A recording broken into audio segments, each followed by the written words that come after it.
days, being called a larrikin is a badge of honour, but it wasn't always so. I feel some right to the name, as my independent larrikin record label, which I established in 1974, released over 600 Australian recordings during its 25-year history. I think there's a bit of good larrikinism in most Sydneysiders.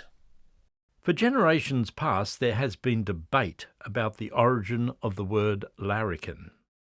The Sydney Gazette of July 21, 1825, carried a reference to larky boys, denoting toughs of the times. The word larrikin likely originated in a colonial courtroom, when a young lad, accused of being a troublemaker, a hooligan and public nuisance, defended himself to the judge by proclaiming he had been larking about. Maybe his Irish accent made it sound like larrikin about, but the word caught on, and up until the 1950s was considered an appropriate description for a street troublemaker. In truth, the larrikins of the 19th century were despicable creatures and best avoided. They were a scourge on Sydney's streets. Sydney's first troublemaking gangs were the cabbage tree mobs of the 1840s and 50s. A Sydney Herald writer described them as an unruly set of fellows, native-born generally, sort of loafers. They are known as the cabbage tree mob. They are identifiably dressed in a suit of fustian or colonial tweed and wear the emblem of their order, the low-crowned cabbage palm hat. They were particularly a nuisance in Hyde Park, the Domain, and as yahoos outside Sydney's theatres. Larrikins appeared in the late 1870s. They operated in gangs called pushers, mostly living in the poorer parts of Sydney, the Rocks, Pyrmont, Paddington, Newtown and East Sydney's Darlinghurst and Woolloomooloo. They were inner-city street toughs, nasty and aggressive. Their favourite sport was throwing blue metal from railway tracks and street ballast at windows and each other, and it wasn't beyond them to kick a man to death. Edward Kingslate, writing in The Australian at Home in 1891, doesn't paint a pretty picture. Let me give you a description of a typical male specimen as he may be found at the street corners about 7 o'clock in the evening, expectorating tobacco juice and talking blasphemy. He is generally a weedy youth, undersized and slight, but like all Australians who are cast in a lanky, not thick-set mould, he is wiry and active. He has a repulsive face, low forehead, small eyes, a colourless skin, and irregular discoloured teeth.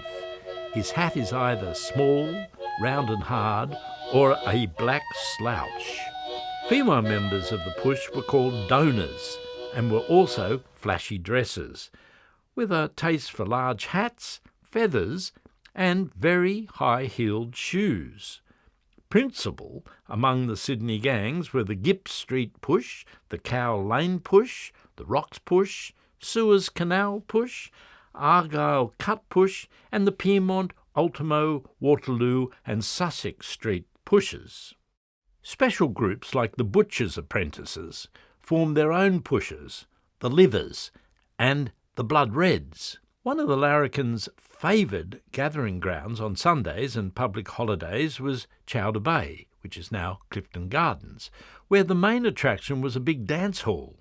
Here the members of the pushers and their donors used to gather to dance, drink beer all day long, and wait for a Donnybrook brawl.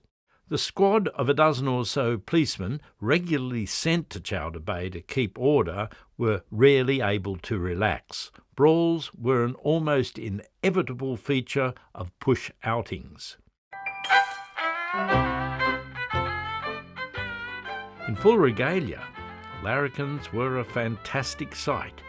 They wore a short cutaway coat known in polite circles as a Seymour.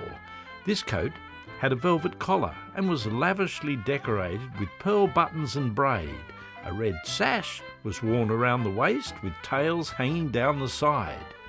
Some of the larrikins grew their hair long, reaching to the collar of the coat.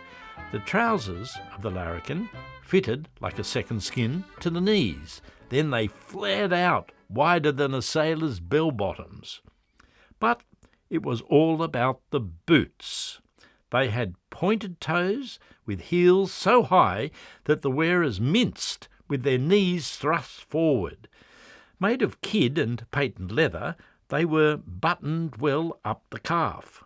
As a final touch, the toe cap was covered with fancy enamel or carried a photograph of the gentleman's girlfriend. The larrikins usually sported small moustaches and smoked stumpy clay pipes, though a few favoured small round hats like inverted cones perched on their well-oiled heads, and others preferred low-crowned, broad-brimmed boxer headgear. The majority wore a black felt hat with a brim of enormous circumference, adorned with a heavy black cord and large tassels. If members of pushers liked fancy clothes, their girlfriends were still more gorgeous. The donors favoured violent colours: purples, puce, violet, scarlet and emerald green, often mixed together. Ostrich feathers drooped over their straw hats, and they wore jackets of plush and velvet. Like the larrikins, the girls wore elaborate footwear. A favourite type of ornamentation was a scroll running up the side of the leg, or a heart in which the name of the lover was embroidered. Maybe one leg would bear the legend, "I love Bill," and the other, "Bill loves me." The larrikin cult had a revival during the years from 1906 to 1911. Gangs gave themselves ostentatious titles as the Gore Hill Tigers, the Silver Eyes, and the Bantry Bay Devils. In keeping with tradition, each member spent nearly every penny he had on clothes. The more violent the colours, the better. The hairdo was highly important. No larrikin considered himself worthy to be seen with his fellows unless his hair conformed to the prevailing fashion, combed straight down over the forehead to form a fringe. Push dancers are remarkable for their solemnity and observance of push etiquette, and for a weird dance known as a teetotum, which resembled dimly the ghost of a waltz fettered in heavy chains. Push picnics are enlivened by the music of the mouth organ and the concertina, and by a free use of stimulants. The push dances often went from dusk to dawn. The death knell to the push came in 1911, when the federal government introduced compulsory military training. We're in the army now, we can't afford a cow. We live in a tent, we pay no rent, we're in the army now. In the army, Australia's footloose youths gained a more stable perspective and were put on the right road to good citizenship. Sydney in the roaring 20s was the age of Gatsby types and a new youth culture. Women saw themselves as flappers who wore short skirts, just at the knee was short for the time, bobbed their hair, listened to jazz and flaunted their disdain for what was then considered acceptable behaviour. Actresses like Louise Brooks and Clara Bow were key to popularising the flapper style of dress. There was a male version too. The flapjack wore his hair well oiled and plastered back, the trouser waist baggy, and most importantly, hot socks. Some went a little further. In 1927, two young men, aged 18 and 22, were arrested in St Leonard's Park for behaving in an offensive manner. Both were dressed in girls' clothing. They pleaded guilty and were fined £5 each.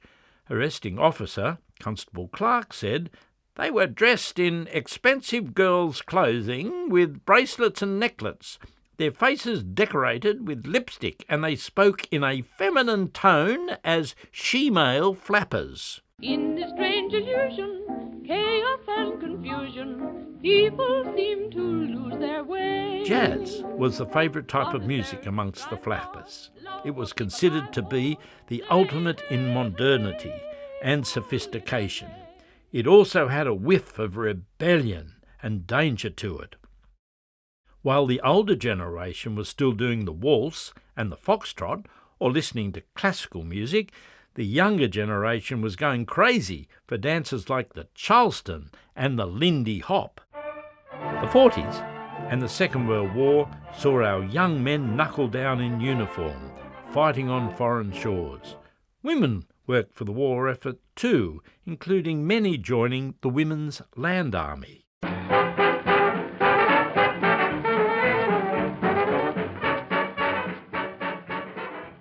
Post-war, the 1950s witnessed a new attitude, and a new youth tribe appeared in the guise of bodgies and their female counterpart, widgies. Rebellious, but not as violent as the larrikin. They were nonetheless seen as a threat to society. The Sydney Morning Herald of January 1951 announced their arrival. A new species of youth known as the bodgie has appeared lately on the Sydney scene. The chief habitat of bodgies is said to be King's Cross. According to popular belief, they can be recognised by their American-style clothes, with wide draped shoulders and trousers tight at the ankles. They are also reported to affect what is called the Cornell Wild haircut, which leaves the hair long at the back.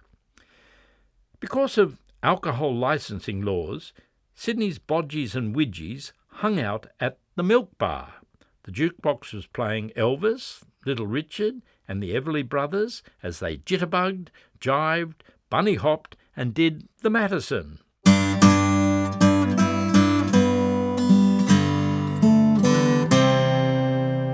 The mid-50s also saw the rise of the Beat generation and folkniks, duffel coats, desert boots and long hair, and the emergence of rejection of standard narrative values.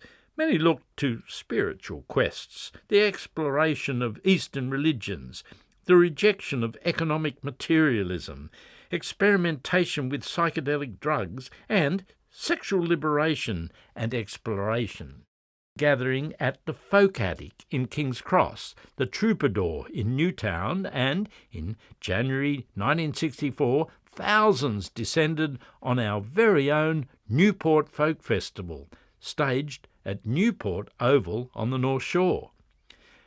Between the mid-60s and 70s, the world turned upside down as traditional modes of authority were questioned. Widespread social tensions developed concerning sexuality, women's rights and Indigenous rights. It was the hippy-dippy age of Aquarius and counterculture with defiant alternative lifestyles.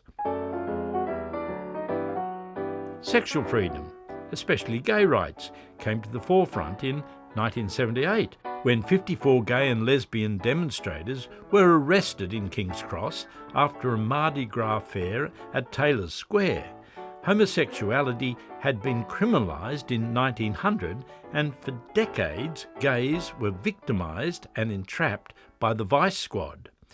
By the 70s, gay and lesbian Sydneysiders were slowly emerging from the closet after decades of covert private parties, arts balls and secret gatherings in Hyde Park and the Domain.